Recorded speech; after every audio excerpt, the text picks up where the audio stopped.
শহরে একটা দ্বীপে আটকে আছে।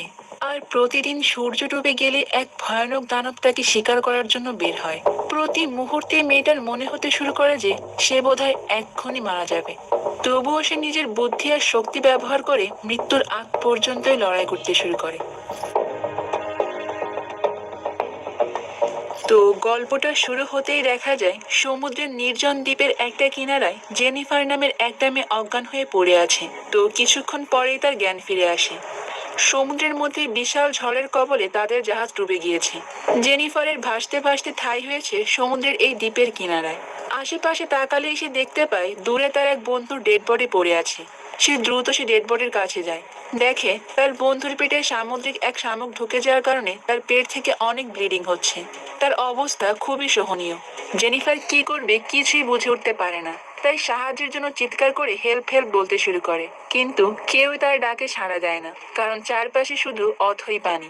আশেপাশে কোনো মানুষের চিহ্ন পর্যন্ত নেই। তাই সে নিজেই তার বন্ধুকে টেনে উপরে তুলে আনে। তারপর তার পেট থেকে সে শামুকটা টেনে বের করে। রক্ত বন্ধ করার জন্য শক্ত করে তার ক্ষতস্থানে একটা কাপড় বেঁধে দেয়। ব্রেডকে এখানেই রেখে সে জঙ্গলের ভেতরে চলে যায় তার জন্য কিছু একটা ব্যবস্থা করতে। ওই দ্বীপে জঙ্গলের ভেতরে গেলে সে মাটিতে কয়েকটা নারকেল পড়ে থাকতে দেখে। সে নারকেল অনেক কষ্টে ভেঙে সেখান থেকে শুকিয়ে পানি তার বন্ধুর জন্য নিয়ে আসে। কিন্তু দুর্ভাগ্যবশত সে আসার আগেই ব্রেড মারা যায়। কারণ ওই শামুকের জন্য তার পেটে এতটাই ক্ষত হয়েছিল যে সেখান থেকে প্রচুর ব্লিডিং হয়। আর তার কারণে সে সেখানেই মারা যায়। এই ঘটনাতে জেনিফার অনেক ভেঙে পড়ে। বিশাল নির্জন এই দ্বীপে জেনিফার একাই আটকে পড়ে আছে। তাই সে বুঝে উঠতে পারে না সে এখন কি করবে। সে কিভাবে সার্ভাইভ করবে এই দ্বীপে। আর এখান থেকে কি সে আদৌ তার জীবন বাঁচিয়ে বাসায় ফিরতে পারবে।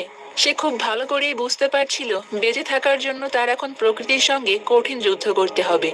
এরপরে সে এই দ্বীপটা পুরো ঘুরে দেখে। তখন সে জঙ্গলের ভেতরে গাছের সঙ্গে একটা ব্যাগ ঝুলে থাকতে দেখে। সেখানে সে বেশ কিছু ঔষধ, ফ্রিজার ভর্তি কোকের বোতল, একটা বক্স, পুরনো তাঁবুর কাপড়, কিছু খেলনার জিনিসপত্র এবং একটা বই খুঁজে পায়। আর এগুলো দেখার পর সে এটা বুঝতে পারে যে এখানে তার আগেও আরো অনেক মানুষ এসেছিল। এরপর সে সমুদ্রের দ্বীপের কাছে একটা গাছের গুঁড়িও দেখতে পায়। তখন সে চিন্তা করে যদি কোনো বিপদ আসে তাহলে সে কাঠের গুঁড়ির ভিতরেই সুরক্ষিত অবস্থায় লুকিয়ে থাকতে পারবে। তো রাত হওয়ার আগে জেনিফার তার বন্ধুর ডেড বডিটা নারকেলের পাতা দিয়ে ঢেকে রাখে। আর এভাবেই দেখতে দেখতে রাত হয়ে যায়। সেই সঙ্গে বৃষ্টিও শুরু হয়।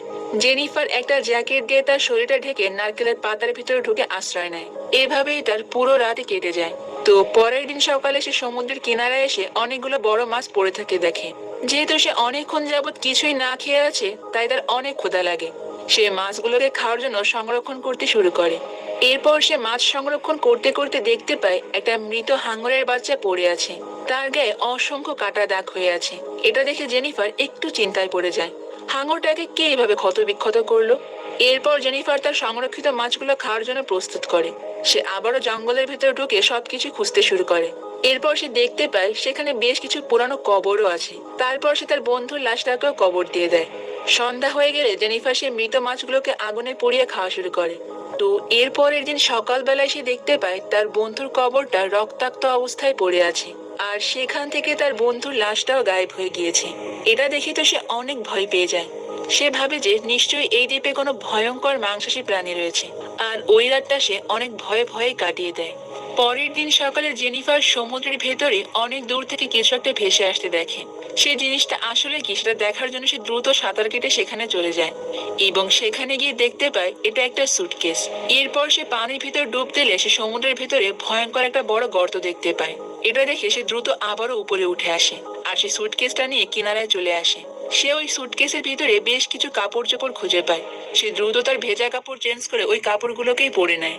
তো ওই দিন রাতে ওই দ্বীপের ওপর থেকে একটা প্লেন যাচ্ছিল, যেটা দেখতে পেয়ে জেনিফার অনেক জোরে চিৎকার করতে শুরু করে আর ওই প্লেনটাকে সিগন্যাল দেয়, কিন্তু তাতে বিশেষ কোনো লাভই হয় না।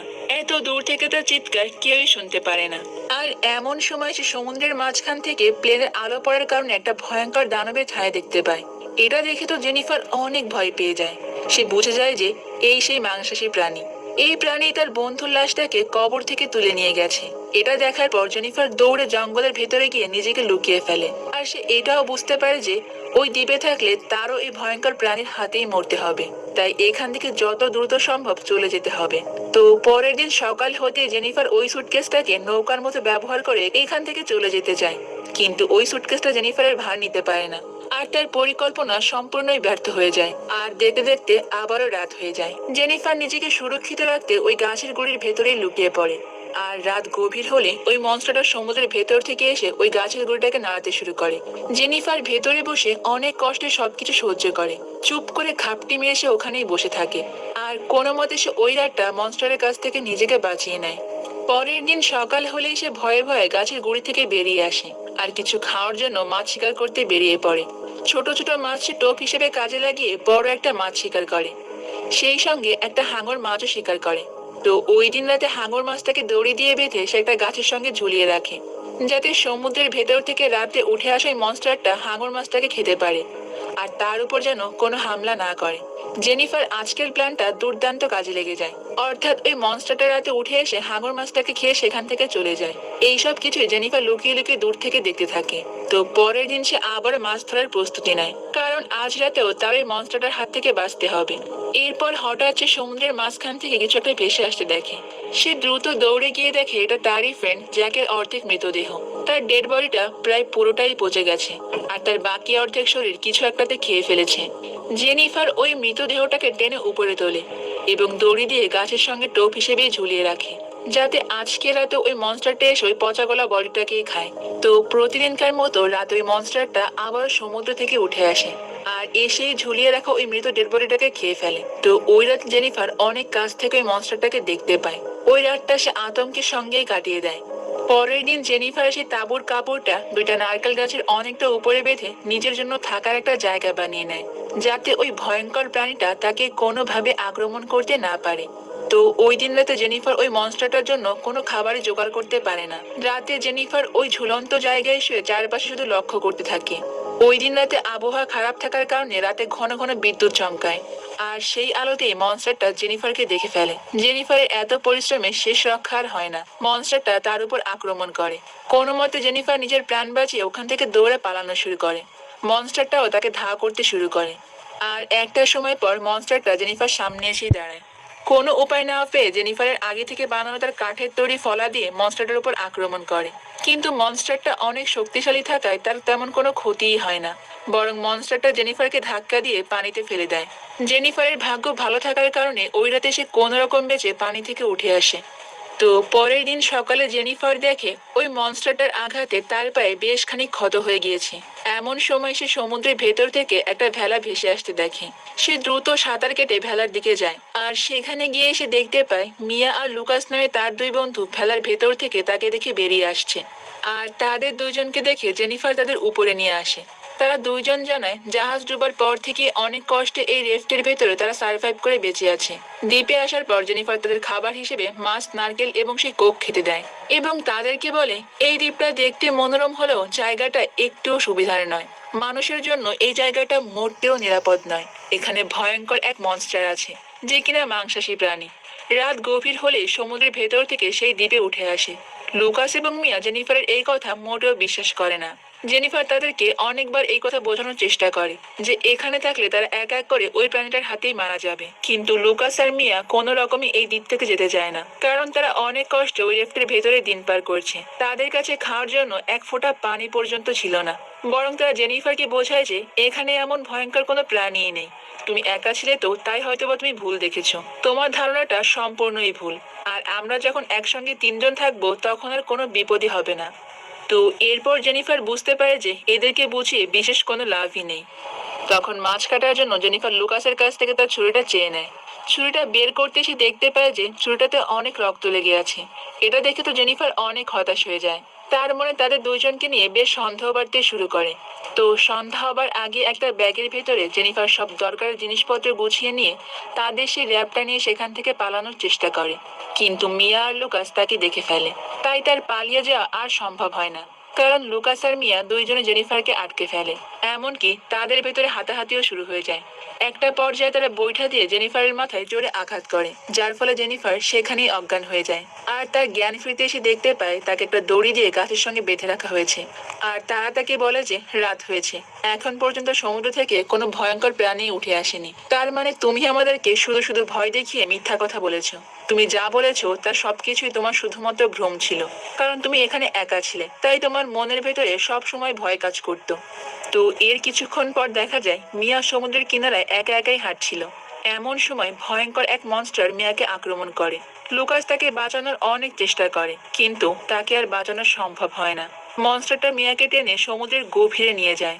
আর অবশ্যই লুকাস জেনিফার কথা বিশ্বাস করতে বাধ্য হয়। সে বুঝতে পারে যে তাদের অনেক আগে থেকেই সতর্ক হওয়া উচিত ছিল। ওই রাতে তারা দুজন জঙ্গলের ভেতরে নিজেদেরকে লুকিয়ে রাখে। পরের দিন সকালে জেনিফার দেখে যে লুকাস অনেক বেশি ভয় পেয়েছে, যার কারণে সেটা গাছের ডালের উপরে নিরাপদ জায়গায় উঠে বসে আছে। জেনিফার তখন লুকাসকে বলে, ওই মনস্টারটা শুধুমাত্র রাতের বেলায় আসে, কখনোই আমি তাকে দিনের আলোতে আসতে দেখিনি। তার এই কথা শুনে লুকাস নিচে নেমে আসে। আর তারপর রাত হওয়ার আগেই তারা তাদের প্রয়োজনীয় সব জিনিসপত্র গুছিয়ে নিয়ে ওই র্যাপটার ভেতরে করে ওই দ্বীপ ছেড়ে পালিয়ে যায়। জেনিফার র্যাপের ভেতর ঢুকেই দেখতে পায় চারিদিকে মানুষের রক্তের দাগ লেগে আছে। সে বুঝে যায় যে সার্ভাইভ করার জন্য মিয়া এবং লুকাস এই র্যাপের ভেতরে হয়তো তাদের কোনো বন্ধুদেরকে খুন করেছে।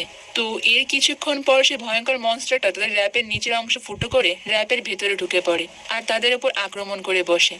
তারা দুইজনের নিজেদেরকে বাঁচানোর জন্য নানা রকম চেষ্টা করতে শুরু করে, তবে তাদের সব প্রচেষ্টাই ব্যর্থ হয়ে যায়, কারণ হঠাৎ করে মনস্টারটা জেনিফারকে পানির ভিতর টেনে নিয়ে যায়।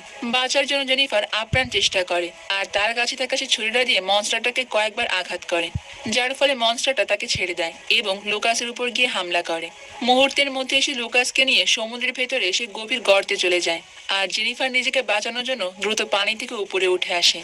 কি করবে সে কিছুই বুঝে উঠতে না পেরে আবারও সে দ্বীপে ফিরে আসে, আর চিন্তা করে যে মরতে যখন হবেই তখন ভালোভাবে লড়াই করেই মরবো। সে অনেক ভেঙে পড়ে, কারণ তার চোখের সামনে এক এক করে তার সব বন্ধুদেরকে মনস্টারটা খেয়ে ফেলছে। সে ওই মনস্টারটার উপর বদলা নেওয়ার জন্য সব রকম প্রস্তুতি নিতে শুরু করে। তো এরপর প্রতিদিনকার মতো রাত হলে মনস্টারটা সমুদ্রের ভেতর থেকে আবারও দ্বীপে উঠে আসে। জেনিফার কৌশলে ওই মনস্টারটা চারপাশে আগুন ধরিয়ে দেয়, আর আগে থেকে প্রস্তুত করে রাখা গাছের ডালের ফলা দিয়ে মনস্টারটাকে বারবার আঘাত করতে শুরু করে। আর এভাবে বেশ কিছুক্ষণ ধরে চলে মানুষ এবং দানবের লড়াই। ধারালো সব অস্ত্রের আঘাতে এক পর্যায়ে মনস্টারটা পরাজিত হয়, আর জেনিফারের প্ল্যানটাও সফল হয়ে যায়। প্রাণীটা সেখানে ওই দিন রাতেই মারা যায়। জেনিফারও তার লাইফটাকে হেল বানিয়ে দেয় মনস্টারটাকে মারতে পেরে স্বস্তির নিঃশ্বাস ফেলে। পুরো দ্বীপটাতে দাউ দাউ করে আগুন জ্বলতে শুরু করে, আর শেষ পর্যন্ত ওই নির্জন দ্বীপ থেকে জেনিফার বেঁচে ফিরতে পেরেছিল কিনা তা আদৌ জানা যায়নি। ওই আগুনের ধোঁয়া দেখে হয়তো কোনো বিমান বাহিনীর লোক এসে জেনিফারকে এখান থেকে বাঁচিয়ে নিয়ে গেছে। আর এই দাউ দাউ করা আগুনের দৃশ্যের মাধ্যমে আমাদের আজকের এই সার্ভাইভাল মুভির গল্পটা এখানেই শেষ হয়ে যায়। আসলে মানুষকে বাঁচার জন্য অনেক কঠিন পরিস্থিতির মোকাবেলা করতে হয়। দেওয়ালে পিঠ থেকে গেলে তার কঠিন থেকে কঠিনতর সিদ্ধান্ত নিতে হয়। আমি তো আগেই বলেছি আজকের গল্পটা তার একটি বিশেষ উদাহরণ। তো আজকের গল্পটা আপনাদের কাছে কেমন লেগেছে? আর আপনি যদি কখনো এরকম নির্জন দ্বীপে একা আটকা পড়ে যান, তখন আপনি ঠিক কী করবেন?